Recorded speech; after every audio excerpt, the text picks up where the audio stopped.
Regarde la maison de Monsieur Georges, comme elle est belle. Oh, regarde aussi, celle de la famille italienne, elle est la plus belle. Celle? Oui, celle.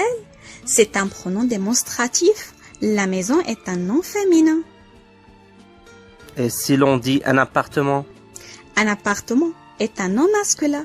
Alors on dit celui. L'appartement de Pierre est moins large que celui de Frédéric. J'ai 2 livres. Tu peux lire celui-ci ou celui-là. Celui-ci, celui-là. Quelle est la différence? Celui-ci, celle-ci désigne un être ou un objet proche, tandis que celui-là ou celle-là désigne un être ou un objet plus éloigné. De toutes ces fleurs, c'est celle-là que je préfère, mais je vais t'offrir celle-ci. Grand merci Alice, j'ai bien compris. Il y a beaucoup de fleurs. Celle-ci est plus blanche que celle-là. Bravo, Martin. Et pour le pluriel, Alice? Pour le pluriel, on utilise ceci, cela pour le masculin pluriel et celle-ci, celle-là pour le féminin pluriel. Les émissions de la télé sont intéressantes, mais celles de la radio ne le sont pas. Émission est un nom féminin pluriel. Alors tu viens d'utiliser celle avec S. Bien sûr, Martin. Peux-tu me donner une phrase correcte en utilisant le pronom ce?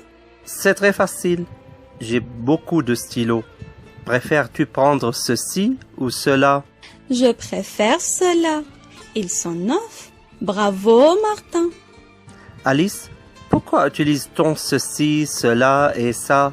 Ceci, cela, ça sont aussi des pronoms démonstratifs qui peuvent représenter un nom.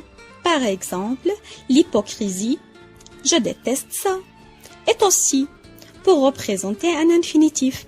Étudier, j'aime ça. Ou une proposition entière, j'en ai pas encore arrivé. Cela m'inquiète. Ça me plaît bien. Et pour ceci? Dans la langue courante, ceci est très peu utilisé. On utilise plutôt cela ou encore ça.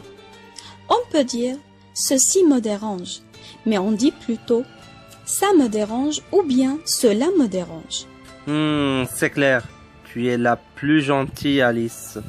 Merci, Martin.